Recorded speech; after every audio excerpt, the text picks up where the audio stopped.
जी नाज़रीन, एक बार फिर हम आपके साथ मौजूद हैं और आज हमारे साथ एडवोकेट मुजाहिद भट्टी साहब हैं जो बता रहे हैं मॉर्गेज लोन के हवाले से बहुत इंपॉर्टेंट सवाल आते हैं। एक सवाल जो मेरा भी यही था कि अगर कोई शख्स मॉर्गेज कराता है घर को और वो सेल करना चाहता है, तो आपने ये बताया कि वो पहले अपनी सारी जो अमाउंट है, जो ज़ाहिर अबव अमाउंट लेते हैं, जो परसेंटेज जो बैंक ऊपर ले रहा होता है इसके लोन के अगेंस्ट, वो पहले पूरा पे ऑफ करे। लेकिन उस बंदे के पास वो नहीं है पे करने के लिए, लेकिन वो ये चाह रहा है कि घर को जो है वो बेच दे, तो बेच कर जो है वो उसमें से अमाउंट जो उसको मिले वो पे ऑफ कर दे, क्योंकि घर की कीमत भी तो बढ़ जाती है। कई दफ़ा ऐसा होता है कि उसने 10 साल पहले लिया, 10 साल पहले अगर 1 करोड़ का तो अब वो 1.5 करोड़ का हो गया, तो क्या वो उस अमाउंट का वो खुद बेच सकता है या नहीं बेच सकता, इसके हवाले से बताइएगा कि वो उसी अमाउंट में से फिर वो पे कर दे पूरे बैंक को।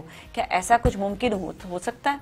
देखिए, उसमें दो चीज़ें हैं। अगर तो रजिस्टर मॉर्गेज है तो या इक्विटेबल मॉर्गेज है, उन दोनों सूरतों में उसको पहले बैंक से एनओसी लेना होगा, क्योंकि पहले उसको बैंक का लोन पे ऑफ करना होगा, फिर वो बेच सकता है। लेकिन वो नहीं बेच सकेगा जब तक नहीं बेच सकता। हाँ, ये कर सकता है कि वो एप्लीकेशन दे दे बैंक को, बायर को उनके पास ले जाए कि मैं ये प्रॉपर्टी इनको बेच रहा हूँ और ये इसके अगेंस्ट में ये आपको पे ऑर्डर आपकी अमाउंट का दे देंगे। हाँ। आप डॉक्यूमेंट वगैरह सब चीज क्लियर कर दें, बैंक आपको टाइम दे देगा, वो क्लियर हो जाएंगी, तो उसके बाद फिर आप। अच्छा, इसके अलावा अगर डिफॉल्ट हो जाए तो फिर क्या करता है बैंक?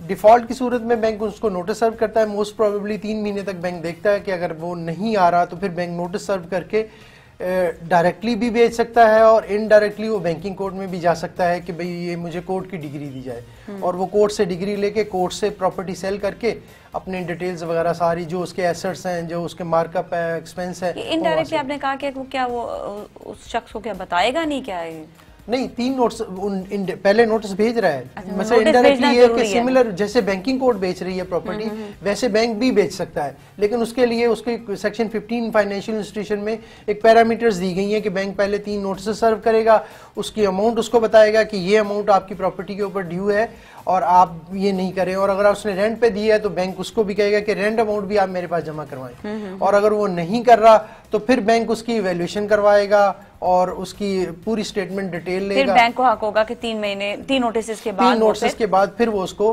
प्रॉपर तरीके से 2 लीडिंग न्यूज़पेपर में सेल के लिए बेचेगा और फिर वो जाएगा उसको।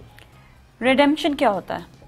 रिडेम्पशन जैसे आपने पूरा लोन पे ऑफ कर दिया और आपकी प्रॉपर्टी रजिस्टर मॉर्गेज थी, तो वो रजिस्टर मॉर्गेज के अगेंस्ट में जैसे एक सेल डीड होती है, ऐसे रिडेम्पशन डीड बनती है।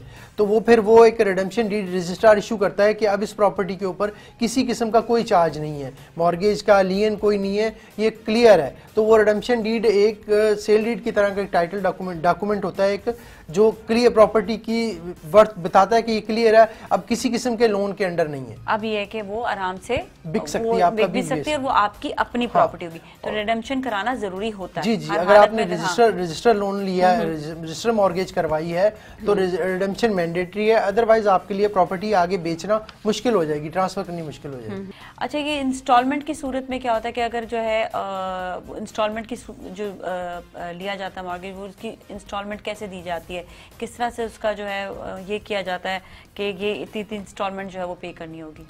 वो एक बैंक आपको एक शेड्यूल इशू करता है, उस शेड्यूल के तहत आपने इंस्टॉलमेंट पे करनी होती है, और एक एग्रीमेंट आपके साथ साइन होता है कि कंटिन्यूसली अगर आपने मतलब 3 या 4 या 5 इंस्टॉलमेंट पे नहीं की तो आप डिफॉल्टर ट्रीट होंगे, बैंक आपके ऊपर नोटिस सर्व करेगा। ये पहले से ही तय होता है कि इतने टाइम तक जो है वो रिलीफ देगा बैंक? हाँ, वो एग्रीमेंट के अंदर मेंशन होता है कि मतलब कंटिन्यूसली 3 इंस्टॉलमेंट अगर आप पे नहीं करते तो देन आप डिफॉल्टर ट्रीट होंगे, फिर आपके ऊपर नोटिस सर्व होगा। और अगर मतलब फर्ज करें आपने 2 पे कर दी, 1 पे नहीं की, और या आपने 1 पे कर दी और उनमें से आगे कंटिन्यूसली रिमेनिंग पे कर दी, तो आपका डिफॉल्ट क्लियर हो जाएगा, ऑटोमेटिकली क्लियर हो जाएगा। अच्छा, किस तरह से जो पूरा प्रोसीजर बता दीजिएगा कि किस तरह से जो है मॉर्गेज आप ले सकते हैं, और जिस तरह आपने पहले ही बताया कि सैलरी के ज़रिए भी होता है या आपको प्रॉपर्टी के ज़रिए भी होता है, लेकिन ये कि इसमें ये कैसे तय किया जाता है कि कितने साल के लिए आप ले सकते हैं? ये क्या बैंक तय करता है या ये जो है ख़ुद जो मॉर्गेज लेने वाला शख्स है वो तय करता है कि मैं इतने साल के लिए पे कर सकता हूँ? नहीं, मोस्टली जो जैसे हाउस लोन वगैरह आप ले रहे हैं, ये जैसे 20 साल के लिए मोस्टली बैंक आपको देता है कि आपकी चूंकि आपकी सैलरी की वर्थ भी ऐसी है कि थोड़ा टाइम लगेगा आपको पे करने में, तो 20 साल 15 साल उसके ऊपर डिपेंड करता है। तो वो फिर उसी हिसाब से फिर मार्कअप का रेशो होता है कि अगर आप मतलब जितना कम पीरियड में करेंगे तो वो मार्कअप उसी हिसाब से कम हो जाएगा, और अगर आप ज़्यादा पीरियड के लिए करेंगे तो फिर आपको मार्कअप भी ज़्यादा पे करना पड़ेगा। वो आपके ऊपर है कि आप जैसा करना चाहें। अगर बैंक को आप 10 साल के लिए कहेंगे वो 10 साल के लिए कर देंगे, 15 साल के लिए कहेंगे 15 साल के लिए करेंगे। अच्छा, क्या क्या सेफ्टी मेजर्स लेने चाहिए, ज़रा आप आवाम को ये बता दीजिएगा कि मॉर्गेज जब वो लें तो क्या क्या सेफ्टी मेजर्स होने चाहिए और क्या किन किन चीज़ों का ख्याल रखना चाहिए? आप मतलब जो भी डॉक्यूमेंट साइन करें उसकी कॉपी मैंडेटरी लें, कोई ब्लैंक डॉक्यूमेंट साइन नहीं करें, क्योंकि सब्सिक्वेंटली जब वो डॉक्यूमेंट फिल होते हैं तो फिर आपके लिए बहुत प्रॉब्लम क्रिएट होती है। उस वक्त तो वो रिप्रेजेंटेटिव आपसे कह रहे हैं कि आप साइन कर दें और आप पेमेंट से कंसर्न रखें, आपको पेमेंट मिल जाएगी। आप भी रश में होते हैं ना, आप डॉक्यूमेंट पढ़ते हैं, तो कम से कम अगर आप पढ़ नहीं रहे तो उसकी कॉपी ज़रूर ले लें, ताकि कल को जब आपके अगेंस्ट कभी बैंक आपको डिफ़ॉल्टर ट्रीट करता है या कोई प्रॉब्लम होती है तो आपके पास वो डॉक्यूमेंट हों, आप अपने लॉयर से डिस्कस कर सकें। इवन आप कोर्ट में भी जाते हैं तो आप बता सकें कि ये चीज़ मैंने ली थी, ये चीज़ नहीं। थैंक यू सो मच, आपका बहुत बहुत शुक्रिया। और नाजरीन, आज के लिए इतना ही। यकीनन आज का शो भी आपको बहुत जो है अच्छा लगा होगा, जिसके हवाले से हमने आज बात की है मॉर्गेज लोन के हवाले से। यकीनन आप जो है आज भी आपको बहुत ज़्यादा आगाही हासिल हुई है, लेकिन ये आगाही सिर्फ अपने तक ना रखें, आप लोगों तक भी पहुंचाएं। हमारे शो को फैज़ की अदालत को ज़्यादा से ज़्यादा शेयर करें और लोगों तक ये आगाही पहुंचाएं कि मॉर्गेज लोन्स कैसे लिए जाते हैं, कहीं पर कोई भी किसी मुश्किल में ना पड़े। इससे पहले कि हम ये चाहते हैं कि लोगों के लिए हम आसानी पैदा करें कि वो मुश्किलात में ना जाएं, मुश्किलात में ना पड़ें। जब भी आप कोई केस भी फाइल करने लगें तो आपको पता हो कि किस तरह से क्या केस फाइल करना है, ये बहुत इंपॉर्टेंट है। इसीलिए हमने इस शो को जो है डिज़ाइन किया है, आप लोगों के लिए बनाया, आप लोगों के लिए अवेयरनेस दिया आप लोगों के लिए। आप हमारे शो को ज़्यादा शेयर करें और कमेंट्स बॉक्स पे आपने कमेंट्स ज़रूर लिखने हैं, ताकि आपका कोई भी सवाल हो तो हम उसका अपने शो के ज़रिए या हम आपको डायरेक्टली कमेंट्स बॉक्स के ज़रिए हम आपको जो है सवाल के जवाब भी दें। इसके साथ ही नाज़िम मलिक और टीम को दीजिए इजाज़त। अल्लाह हाफ़िज़।